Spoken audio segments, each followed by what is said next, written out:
We're here in Port Moody this afternoon with City Councillor Steve Milani, and we're going to talk to Steve this afternoon a little bit about what your background is and why you were so inspired to run for City Councillor. And thank you for joining us. Thanks for having me, first of all, and welcome to beautiful Port Moody.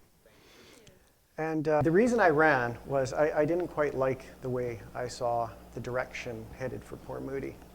And just overgrowth, too much development coming our way. And that was mostly due to the amendments that got put through, major neighborhood amendments. And I didn't think that that should be the case because the OCP had been adopted and the major community consultation had already taken place. So then the thing is, there's not a lot of engaged citizens pay attention in between, right? Between elections or between OCPs. And so I think it's really difficult to really find out what the community wants. And they already did that when they did the 2014 OCP, and we were supposed to be updating that already, but we're a little bit behind schedule, which I have an issue with as well. But anyhow, the reason, so that's really that's the reason I ran, was kind of, I didn't like where things were going, and I wanted to see if I could help to get things back on track to where I felt the community wants it to go. If you could just tell us what an OCP is for people who may not be familiar with that acronym? Sure, that's the official community plan. So that's where we make plans for the future of the city, where we want to go and what we see. It engulfs community plans and transportation issues and health issues for the residents, and it's just, it covers everything. And the amount of outreach we need to form that plan is a great deal, which is why I think it should be reserved for major amendments. I'm talking complete neighborhood amendments. It's important that we reserve that for the actual review and update process, not to kind of get those by in between. When I was over there speaking at the during public input at the 2017 November public hearing for the update of the TOD. Just to be clear, when you pointed over there, you mean when you were not elected, when you were Correct. A member of the public? Speaking during public input at the podium alongside my fellow residents. And it was very clear to me that there was no support for this change in the OCP. And even the outreach showed no support for this change. And so to go from where it was before up to 12 stories and then take it to 26 stories, showing 9 towers in the massing drawings, was a little outrageous. And we kept hearing, oh, it's never going to happen, it's never going to happen, and that's a max kind of thing. But what really happened is recently we saw the proposal, which was 13 towers up to, I believe it was 38 stories. And that's all crammed into like a 4-block area. So it's a lot of growth and a lot of people, and over double the population that was okayed in that amendment, which was around 4,000 people, and then the project is coming in at 8,000 people, and that's way up from where it was before. So it's just non-stop. And then there was the amendments of Flavel Oceanfront, and that was another, I think, dozen towers in there, and then Coronation Park, which is 5 towers. So yeah, it was a little out of control. So I thought I'd try my hand at getting in there and seeing if I could make a difference to kind of maintain that, what I like to say, the character and charm of Port Moody. Yeah, and I think you actually said, my goal during my term on council is to ensure that Port Moody grows responsibly while maintaining its unique character and charm, preserving and enhancing the special qualities we love about our amazing city. And I think you've told us what some of those qualities are. Can you expand on that a little bit and tell us what those special, charming qualities are that so inspired you to run? Yeah, definitely. Actually, before I get there, can I talk just a minute about when I first got to Port Moody? Absolutely. And all that. I grew up in North Burnaby, and my parents, my father came from Italy. He emigrated from Italy, and my mom was the daughter of a couple that emigrated from Italy. And my dad, when he was 50 years old, decided to open up his own auto body shop. So I thought that was pretty cool, and I helped him with that, and kind of got the bug for self-employment and working independently and kind of figuring out what the community needs and how to respond to that. I'm going to fast forward a little bit. So 1990, I met my wife, and we were living in Burnaby at the time. And then we bought our first place in Poco. And in 1996, we bought a piece of property in Port Moody. And we liked Port Moody. I kind of skipped by. I helped my parents build a house in Port Moody before this as well, just off Burrard Crescent. So they moved from Burnaby to Port Moody. So I got more of a taste for it. And then in 1996, we saw this piece of property that was for sale for years and years and years. And it just so happened it was for sale by an ex-alderman of Port Moody, and it was an unused road allowance for Queen Street. So we saw the little wooden sign for years there, and we made him an offer. We closed the deal, and we designed and built a house there. And one of my first experiences with City Hall was dealing with, I applied for a variance for the windows because it was an unused road allowance, and we were built on a hill this way and a hill this way. Crazy place to build. And I applied for a window variance for one side. So that was kind of the first experience dealing with City Hall. We dealt with the city, in addition to the variance, with a drainage issue at the back. So they were trying to talk about a drainage issue on their dead-end street above. And I insisted that there was no proper drainage, and they subdivided this lot, so it was their responsibility. So we got into a back and forth, and that was another interesting one. Gave me more experience in dealing with the city. I came out on top, so that was a good thing.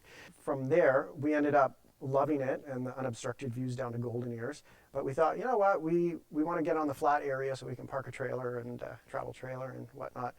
So we ended up buying a lot just down on Henry Street where it was flatter.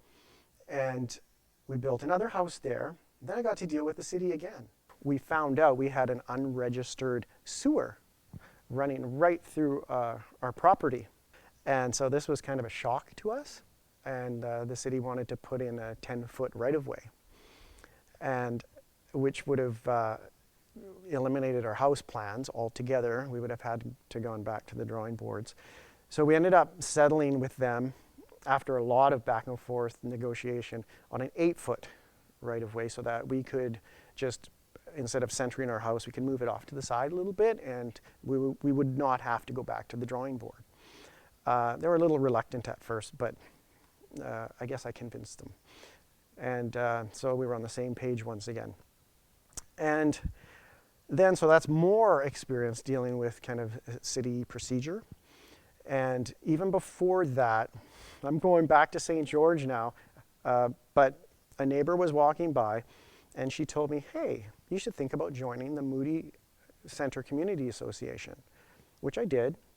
And I ended up being a director on that later, which I had to resign my position once I got elected. And but I got to learn a lot, and I watched everything happen in Port Moody, including when they wanted to bring light rail along the south side of St. John's. So I went to all the meetings, saw the drawings and the presentations. I saw all the different drawings for the Murray-Clark connector when that was presented. And I remember Mayor Trasolini blocking off access to the roads to make a case when funding was cut off for that. And countless things that I was exposed to, which all led to me kind of getting more and more interested in the municipal politics. It's an interesting story, and it shows how it's a little bit of a journey to get to where you were, and sort of some of the things that maybe inspired you to actually become engaged and involved at this level. So yeah, so thank you for sharing that with us. I was just going to say, so through that experience, I guess that you've seen how Port Moody has evolved over time, because I think that you've gone through at least 3 mayors to this point, and probably more. I'm not sure how long Trasolini was the mayor, but I'm sure there probably had to be someone before then. Rick Marusik was mayor as well when I was here, and yeah, so I did get to see that, and I spoke up at some meetings, inquiring about possibility of an indoor pool, where Mayor Trasolini responded that we would need a population of at least 45,000 to support that. So in the meantime, it'd be best to use the facilities in neighboring municipality of Coquitlam. Right. But you've seen that growth, because Yes. I mean, you've seen exceptional growth in this period. Yes, I have. This period. And so do you think that Port Moody it has reached its limits? Because we've heard from Rob Bagermoff that the community is coming pretty close to its limits for land, or other councillors have mentioned the same thing, that its footprint is as big as it can get. Yeah. Yeah, we are small, 10 square miles, and when compared to like Coquitlam, for example. And so we do have to watch the growth. Right now we are, I just did a little report on this on my little Facebook councillor page, and we're actually more dense than Coquitlam already, right, per square mile or kilometer. So we have to watch that, I think, as we move forward, and we're working towards that 50,000 population for the year 2041. And when you look at the available land we have to build on, and the amount of green space we need for people to enjoy and to maintain their sanity, it's definitely a dance that we have to do to balance that. Was this part of the Metro Vancouver Regional Growth Strategy, that it's been a little bit predetermined what's being developed and the population or the projected population for Port Moody? Correct. The growth target, the number that we put forward, or the city put forward, I should say, the last time they were requested to do so, was to reach 50,000 by the year 2041. So we've got 20 years. So that population target, is it also specified how you get to it, whether it's high rises or sprawling out, or is that left to the municipality and it's more in your hands to determine how you reach that 50,000 mark? Correct. It's left in the municipality's hands, so Metro doesn't get into the details, into the weeds. I'd like to move away a bit from that history part. I'm interested in what committees and projects that, as a first-time councillor, you are involved in, and what are your goals with those? Oh, great. I was involved with the arts and culture. I'm not on that committee anymore. I had to kind of lose a little bit of the load because I'm quite involved with the different committees. So I did love that, and it was great fun working with the engaged citizens on that committee. We tried to animate the space at Queen Street Plaza, which was great. Oh, yes. We did all the work with the picnic tables. My van was fully loaded, pulled up, and tools, and everybody working on stuff. And it was just a great community effort. And I think it's doing pretty well. There's a lot more people showing up there now. And even though the numbers might not have reflected it, it's still an ongoing thing. And I think it's really great. So I retired from that committee, at least for now. And currently, you can find me on the Tri-Cities Homelessness and Housing Task Group, and that meets every couple months. And then in addition to that, I'm on the Youth Focus Committee, and I love that. It's just amazing seeing how the youth are participating and bringing initiatives forward, and you can help them with that. And that is one of my favorites, and the mayor is an alternate on that one as well. So he's there sometimes, and it's just great fun. And right after that committee finishes, I head straight into Parks and Rec. I chaired that the other years, but now I had to step down because I wanted to be vice chair, or that was my request. Thankfully, the mayor obliged with that because those are his decisions. And so I'm still involved with that one a great deal. And one of my babies that I wanted to resurrect, it was part of my campaigning, was that I wanted to bring back the Transportation Committee, which was disbanded by the previous council, because I felt that there's so much that we have to do as far as transportation. And the Transportation Committee has an extreme focus on safety and on active transportation, which is powered by yourself in one way or another, whether it's walking, cycling, skateboarding, all kinds of different things. And that's an important component as we move forward and we try to grow and cut down car trips and reduce GHGs and the whole bit. It's all tied in. So I was very thankful when we were able to resurrect that committee. And it takes a lot of time. I'm on site at a lot of things on Moray Street, for example, with the traffic calming initiatives, or on site at just before Snake Hill, where Clark goes up, because we had cars launching into the yard of the homeowner. So, you know, there's so much going on with that committee, and I just love it. And work alongside our GM of Operations and Engineering, Mr. Jeff Moy, and he's fantastic, totally engaged. And then I've also recently taken over as chair of the Finance Committee, which is a huge commitment. And again, another reason that I wanted to kind of reduce other commitments so I can focus on that. Councillor Lottie had been chair on that for 15 years, so I guess some fresh eyes. So that's, I think that pretty much covers the committees. There's some other things that you're representative on, but it doesn't call for you to participate on a regular basis as much. Sounds like you have a pretty full plate there, and interesting because you've got some diverse committees that you're sitting on. So yeah, I just love it. I love it. I'm a musician myself as well, so you know, and an artist with my jewelry. So it's just a great fit. That's why I love City of the Arts and all that it sounds like you're enjoying what you're doing and all the diverse things that you get to, roles that you get to play.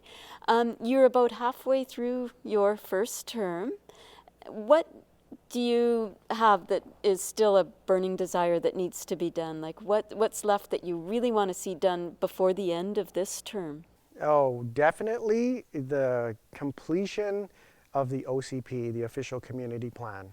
That is, without a doubt, a major focus. And I really am looking forward to the consultation process because I'm a boots on the ground person.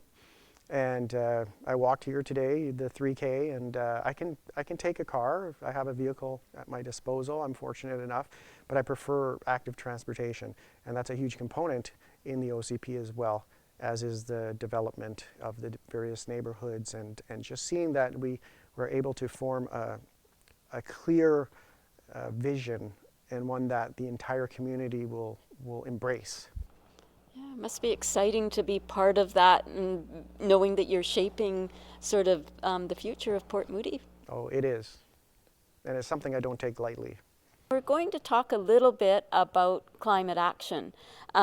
In June of 2019, the City of Port Moody declared a state of climate emergency. And one of the items that you've recently put forward is to reduce Port Moody's carbon footprint with respect to construction, was focusing on phasing out the construction of concrete high-rises and skyscrapers possibly even, and looking more at using mass timber as a way to reduce the carbon footprint and something that is possibly greener and a safer technology than some of the concrete buildings. So I was wondering if you could maybe just tell us, what is mass timber and what are the advantages to Port Moody to use this kind of technology? Sure, I'd be happy to elaborate on that. Mass timber, it's a little bit different approach to building, where you're starting with a concrete foundation, so it's not like you're phasing out concrete altogether. The idea is to phase out that concrete being the major component of a large building. So it's not necessarily to phase out concrete. Thanks for the clarification there. That's yeah, no worries. And the concrete is responsible, I think it is, for 8% of the world's GHG emissions, so it's a great deal. As an industry, right? Yes, yes. Because, and it's one of the larger industries that create carbon. Yes, that is correct. And with mass timber, since you're using wood, you know, as a tree grows, it processes through photosynthesis the CO2 in the air, and it stores it within that tree. So it's just a great way to get that carbon and capture it. Sequestered. Yes, and it stays in there for as long as that is in one piece, basically. And and the great thing about with mass timber is that it's circular construction. So after it's used, if, say, there's no use for that particular building anymore, instead of just imploding it like a concrete structure, you can actually dismantle it and reuse the components again. So it's just wonderful. Is that being done? Is that really something that's actually being done? It is, it is. We don't do a lot here because it's fairly new, but in Europe, for example, where they've been using mass timber longer than we have. But apparently we have 370 mass timber structures in the province now. There was a big one out at UBC, wasn't there? Yes, that was actually the tallest of its kind when it was built a few years back. And I think that's 18 stories, and it's being used as dorms for the students. So they had to have special exemptions for that. We are good to go 12 stories right now. And so 12 stories is fine for Port Moody. And even if we, and I'm not necessarily, you know, some people say, oh, you know, these councillors are anti-development and whatnot, and they don't like towers and this type of thing. Well, you know, I was on council here where we approved Westport, which is 3 towers, 31 stories, which is the highest yet, 21 stories, and 12 stories, right? And that is concrete. But it's bringing something unique to the community, right? So it's not like I'm completely against everything. I think it has to be the right development, and it has to really bring something to enhance the quality of life for our residents. Mm-hmm. And can you tell us a little bit more about mass timber use in Port Moody? Like, what would be the advantages, or maybe some of the challenges too, to using this? Sure. A lot of people are worried about fire. That's been tested and proven, and mass timber has its own unique way of dealing with fire on the larger structural beams. They are created a little bit oversized so that what happens when they burn is they char a little bit on the outside, and that's Mother Nature's way of protecting the structural integrity of the wood, so it doesn't go any further than that.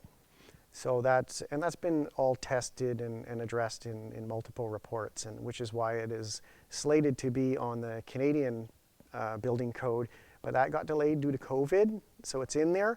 But the 2020 code, even though we're in 2021, hasn't technically gotten the rubber stamp on it yet, but it's in there to be approved. And can I ask a question about sustainability? Like, we were talking in a previous interview about logging of our old growth and how, you know, we need to be sustainable and responsible with our forest practices. Is there any thoughts as to how this, or can it be done sustainably? Like, will we be cutting down more forests, or is there a way to track that and make sure that it's done in a sustainable manner? Yeah, that's a great question. And I mean, we sustainably manage our forests now, and a lot of the wood for the CLT, cross-laminated timber construction, which is mass timber, is taken from kill wood, or say the pine beetles when they destroy the tree, and the tree isn't good for anything and it's dead, but that wood is fantastic for use in mass timber. And so they use all of the kill wood that they can, and also they don't need old growth. So this is why it can be managed, and it is completely sustainable in that regard. So there's no cutting down of old growth forests to create a steady supply for mass timber. Right, so they're using like the SPF, like spruce pine fir from the interior, and more the second growth. And exactly, yes, yes. You've already said that there's a limit to the the height of these particular buildings. currently. Will Port Moody be able to, and you also have mentioned that you've okayed developments that have 30-story buildings and things, but now you're looking at buildings that are only about 12 stories. Are you still going to be able to meet your city growth commitments when you're building much smaller buildings? Another great question. Yeah, as it sits right now, to reach our 2041 growth target of 50,000 people, we are okay to reach that target even if we do not approve anything in the TOD area, the Transit Oriented Development Area, or Flavel Oceanfront, or Coronation Park. So you're going over? We're already going to hit 50,000 without those 3 major OCP amendments. So we're already good with that, and we don't require any additional towers. However, if we did approve all 3 of those as they're kind of scheduled right now, if you go to the city website and check out how they're being presented, if we include all those, we're actually over 70,000. So we do not need to put in more towers if we don't want to reach our targets. I think that's very important for people to understand. Yeah, because I think that sometimes gets lost. I wasn't aware of that, so that's. And can I ask a question, just a small question about Nancy, no more questions. this one? Is just because they keep telling us it's coming. What about earthquakes? Would this mass timber, would that be an advantage to have a building made out of timber that's a little more flexible with respect to earthquakes? It's a definite advantage. And it's very important when you're thinking about building here in Port Moody, being that we're situated at the end of the inlet, our gorgeous inlet with hills on both sides. Well, everything drains down into the inlet. And how does the water get there? Underground, mainly. I mean, there's a series of streams and creeks and whatnot, but we have an artesian aquifer underneath, and that's a bit of a problem. So a lot of our area that is slated for growth, or that's already had growth taken place on it, is situated in what we call hazardous lands, and it's subject to from moderate to high risk of soil liquefaction. So, and this is a problem when you're putting heavy structures, and mass timber can weigh 1/5 of what a concrete structure of a similar size, similar massing can weigh. So if that big one ever comes, you'd be much safer in a flexible, lightweight mass timber building over a concrete structure. Now, some of our towers that we have now, such as Newport Village, they're all out of that zone, which is great. But you can look at some in Sutterbrook, for example, right? And then you're moving into that area there, or in Klahani. So, yeah, I don't know if I would feel comfortable voting in favor of a high concrete structure in those hazardous areas. And the ones that we did vote in favor for Westport, they are not in that hazardous area as well. So I didn't have a conflict there. How these ideas that you have with regards to mass timber, how are they being accepted on council, or is council having a tendency to be look positively on these ideas, or are you having a little bit of a struggle to get it through? I think they were very receptive to the report I brought forward, and they did pass the recommendations. There were a few tweaks, amendments made, but the intent behind it was still there. It passed. I'm very happy with how it passed. And in addition to that, another motion was made and passed unanimously to further investigate various, how can I put it, components of using mass timber. So again, the safety of it, which has already been addressed, so I found that a little bit, not really called for, but that's okay. And the financial viability of it, and just how sustainable is it, other things like that. So the request was for a task group to be formed, and that was unanimously supported as well. And I think council sees some of the benefits too, like the up to 90% reduction in trucking, for example, for mass timber, and the fact that it's so quiet to construct in mass timber because Quicker to construct it's quicker to construct as well. It can be 25% quicker, they say. Right now it's fairly new here in the Greater Vancouver area and in the valley and whatnot. So crews are still figuring it out, you know, and learning how to best deal with putting these structures up. But the experience is there with things like UBC, and there's currently one called the Legacy in Langley that's going up, and it's a lovely looking project. I did a little show and tell on it during my presentation to council. What is the look of these buildings? Do they look different than the concrete buildings? Not at all, really, and that's one of the reasons I did the show and tell of the Legacy, because it has all flowing lines to it, you know, with balconies incorporated that are flowing, and kind of an Art Deco look to it, if you could appreciate that. And so it kind of, one of the reasons I wanted to do that show and tell was just to say that we're not just looking at shoeboxes here. They can be done creatively. As a first-time councillor, do you feel like your voice is being heard in all the issues that you bring up in council? I think, yes, most definitely. I find the council very receptive to my input, and even behind closed doors. And I'm able to bring items forward, and we get some great discussions going. If you've watched our meetings, you'll know that we're not all on the same page all the time, but I think everyone's willing to listen to the input from the other councillors or the mayor, and kind of form their, you know, help shape how they feel about a particular subject. Everyone's very good with that, I'll have to admit. And when you have a new idea, like just taking, for example, you recently put forward this mass timber report, do you feel comfortable coming up with brand new ideas and putting them out there? And do you feel that you're supported and you're able to do that? 100%, yeah. I'm not shy, so I have no problem bringing forth a new idea. And I want to touch on something quickly here, because one of the things you'll see plastered all over social media and whatnot is, why do these councillors write these reports? What kind of councillors write reports to council? This is crazy. They're not supposed to do that. They're supposed to approach staff and tell them what they want the report written on and this type of thing. Well, here's the thing.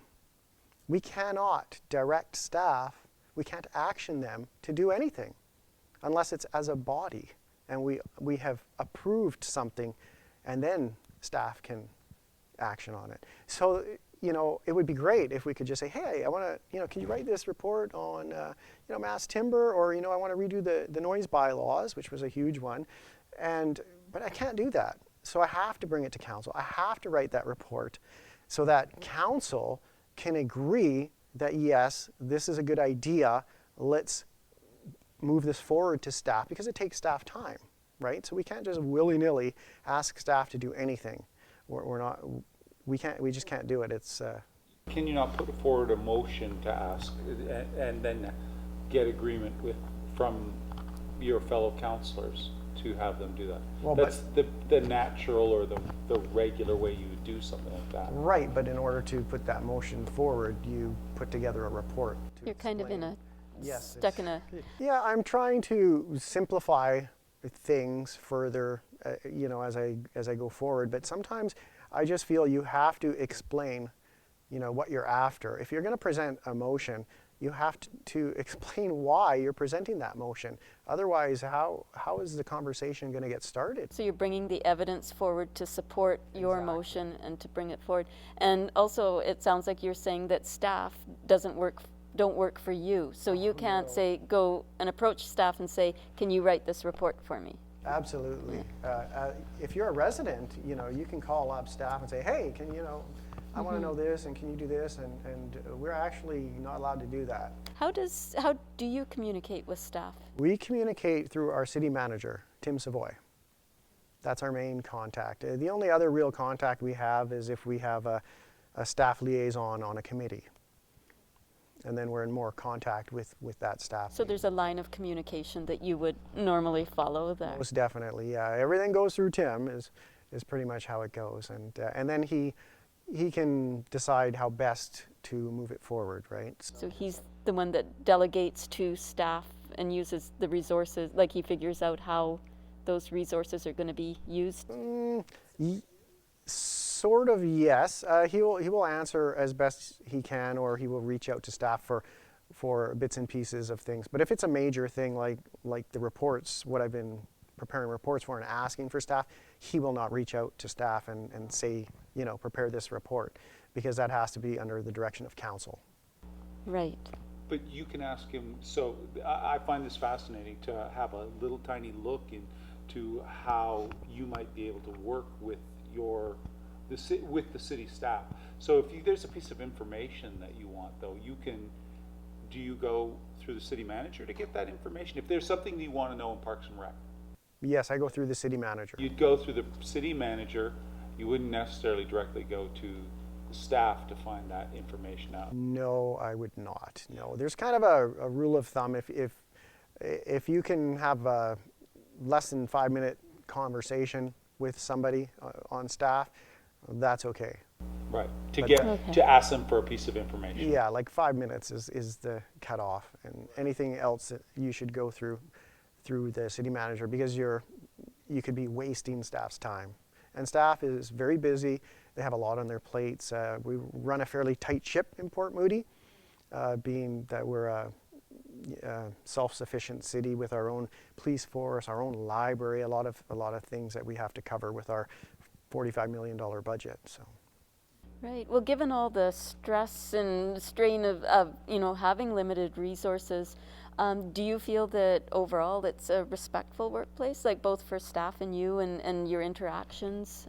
I do. It's very respectful. I mean, sure, I would like to have a little bit more freedom to reach out to staff without having to go through the city manager. And I feel at the same time that since he's the #1 staff in the city and the highest paid employee, I feel that I'm wasting his time in a way, because he is that person, right? So I figure he's got more important things to deal with than kind of being a go-between. So I do have a bit of an issue with that, but there's no disrespect anywhere, and staff has been great. So I want to change the direction just a little bit. Sure. on this, because the catalyst that got our little program, We've Got Issues, going, was the idea to begin to we saw a divide in politics. We saw quite a chasm. In these days, we see such polarization in political ideologies.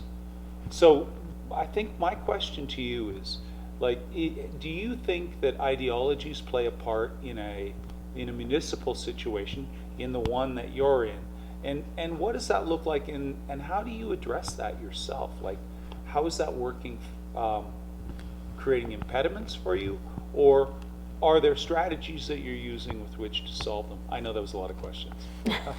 Big question. There's Brad questions. But we want to challenge you. Yeah. Gotcha.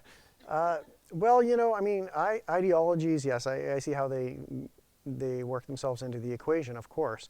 But we're elected representatives, you know, so we have to represent what our constituents want and what's the best thing for the city and for the residents.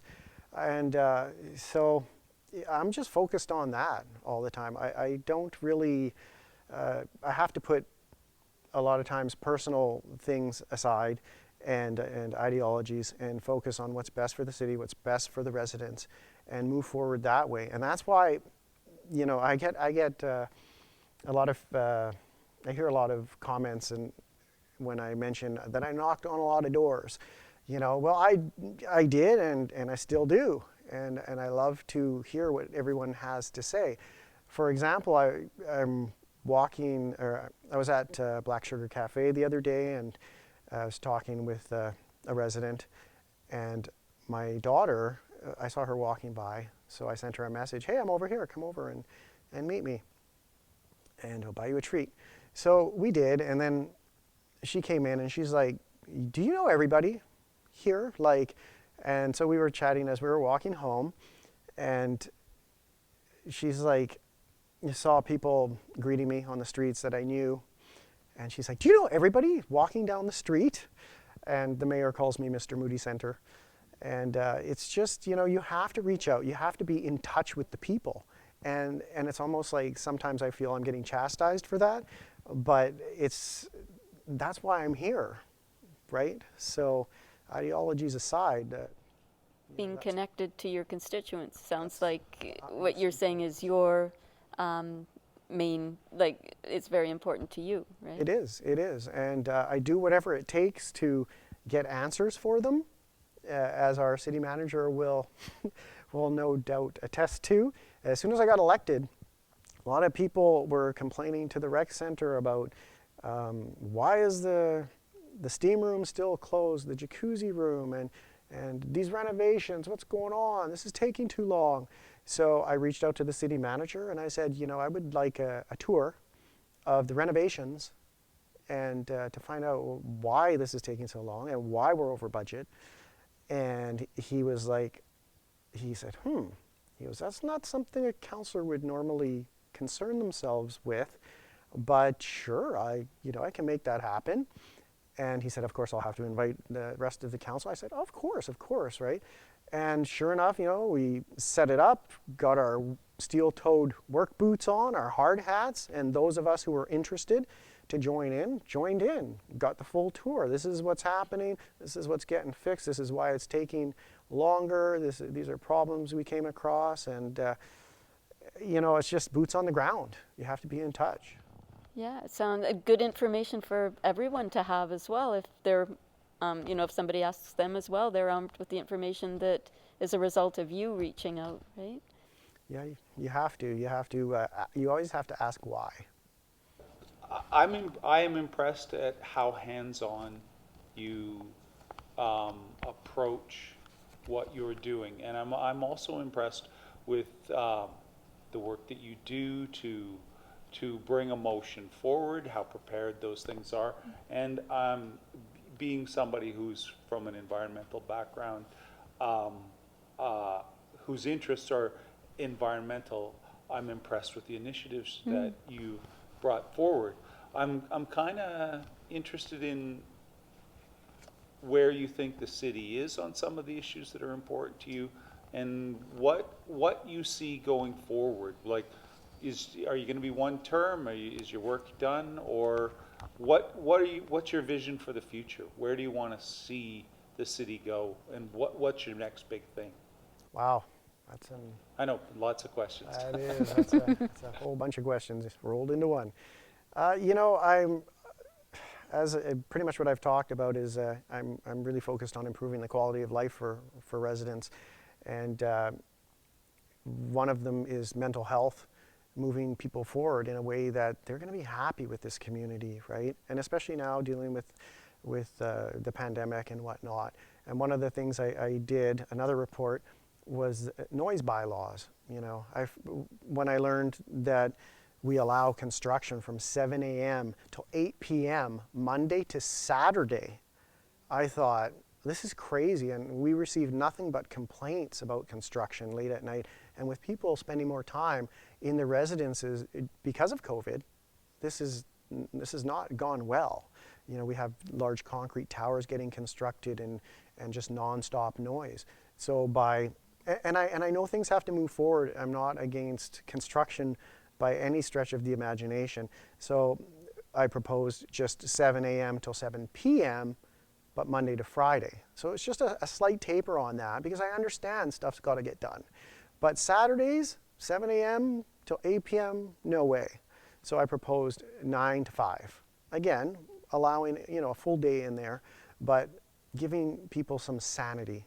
Well, and listening to your constituents, right? Taking their Exactly. voice forward with a concern. Exactly, and I think that's really appreciated, whether it's with that or with traffic issues. I brought my traffic report forward because knocking on doors, one of the things everyone couldn't believe is no one ever deals with traffic. You guys just say it's the old council, when I was sitting in the theater, not as a councillor, I would listen. That they would say, oh, it's through traffic, there's nothing we can do. What? A lot of the traffic is local as well, right? And we have to work on, there's the old work, live, play adage that we always hear. But it is true, and we have to move that way because we've gotten way off base with the way we design our cities compared to how it first started in Greek and Roman times, right? So, we got to get back on track, and by doing that, everyone will be happier, everyone will be healthier, everyone will be saying hello to each other as they're walking down the street. And I'm a huge believer in that. We need that to make ourselves feel good, right? Well, you had mentioned as part of your vision for Port Moody going forward was addressing mental health more when we build the cities and make these environments maybe to make them more livable as far as mental health aspects go. And I know we're probably running close to the end of our time, but can you talk to that just very briefly, what you would like to see in terms of improving mental health when we during construction and when these cities are built and communities are built? Sure, yeah. Well, in addition to, as I mentioned, the noise concerns with construction, since you kind of specifically pointed out construction, as we're planning the communities, we have to ensure we have the green space, right? And one of the things I'm immensely proud of is that I was able to help in the unification of Burt Flynn Park. So that provides an incredible nature park. And a nature park is completely different than our beloved crown jewel Rocky Point Park. I mean, some people will say Burt Flynn Park is our crown jewel, right? But it's a nature park. It's a completely different environment and an experience. And it's just, we need that connection with nature. It's been proven. It's not just something people say. There's many studies on that. And that's one of the reasons we have to plan for that and that experience and include nature. So we've, as a council, some of us kind of voted to turn down projects at certain stages because we said you need to increase your green space, and we heard pushback. And it's like, oh no, you can't do that. You're going to lose the project. You're going to kill it. But what did we get back? A better project. Something better. More green because you space. asked, because you pushed a little bit. Exactly. And what was on my signs was putting residents first. And sorry, developers, but I do have your back in a way, but I'm not putting you over the residents. It's always residents first. And, that's how I like to move forward. But at the same time, I feel for the developers and the pain that they go through with the extended process, which is why I helped move forward the early look initiative. And that was another one of my things. When I was first elected, the mayor sat down with each councillor, and he wrote down everything that we wanted to accomplish. And yeah, so that was another one that was on my top ones, was just because that helps to avoid frustration for the developers moving forward, and it helps to expedite the process to ensure that they're kind of on the right track before they get a few $100,000 into the project and thousands of hours. It avoids that mental frustration and avoids that. And then you find out that there's no green space. Oh yeah, that's a common one. So, but yeah, back to the mental health question. Yes, you have to look at all of these things, and it's all. You look at it holistically, the development, to ensure that mental health moving forward, and I think we can get there. And that's a huge focus on the OCP as we move forward. Awesome, thank you so much. Steve, this has been a really interesting look into your experience, your experience on council, and I think it gives us all a really good insight into who you are and what is important to you. On behalf of Nancy and I'd like to thank you very much for sitting down and giving us your look at what it's like being a city councillor and what's important to you. Thank you so much. Yeah, thank you very much. Thank you very much for the opportunity, and anytime you want to chat further, we'll go off on a few more tangents. Sounds good. We'll be back. Awesome. Thank you. Thank you.